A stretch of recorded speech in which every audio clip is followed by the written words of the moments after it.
there's a verse in Jeremiah that says, before you were created in your mother's womb, before you were formed, I knew you. And another verse in Jeremiah 29:11 says, I know the plans I have for you, plans of prosper, not to harm you, plans to give you hope in the future.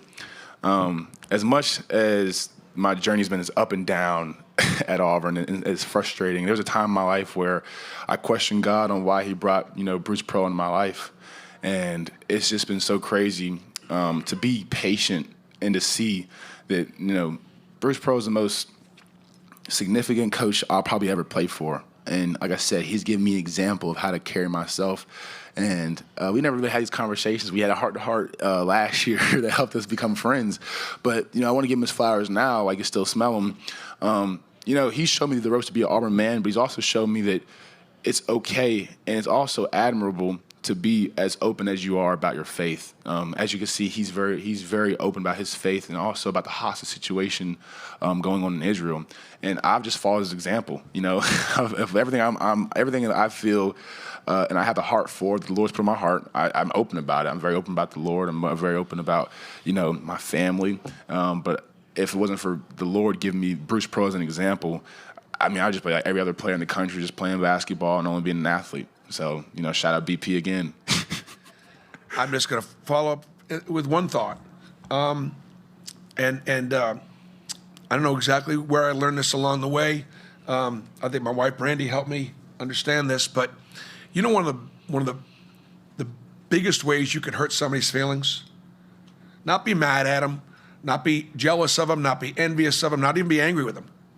To ignore them. To ignore them. I don't want my players to ignore their Father God. I don't. I want them to visit with him. I want them to be open to him because he wants to be a part of their life. He wants to be a part of the solution, not part of the problem. And I remember growing up Jewish, and there were a lot of things that we would do in prayer that were, holy. The Bema was holy. The Torah scrolls were placed in a very holy place. We would put a prayer shawl on. We'd cover our head. And it wasn't the Holy of Holies, but it was very significant. And so I grew up kind of thinking, man, God's awfully busy. I just think I don't want to bother him. And then Brandy had said to me, she said, let me ask you a question. She said, if there was something that your father could do for you, but you didn't want to ask him because you thought he was too busy. And I'm talking about my dad.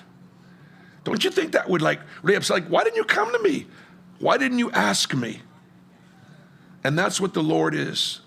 He just wants you to come to him. He wants you to ask him. He wants you to visit with him. And that's what I've tried to, instill in the players. And then to have the courage of sharing their faith and also the respecting of other faiths. That necessarily this not being the only way. And that's what we try to deal with.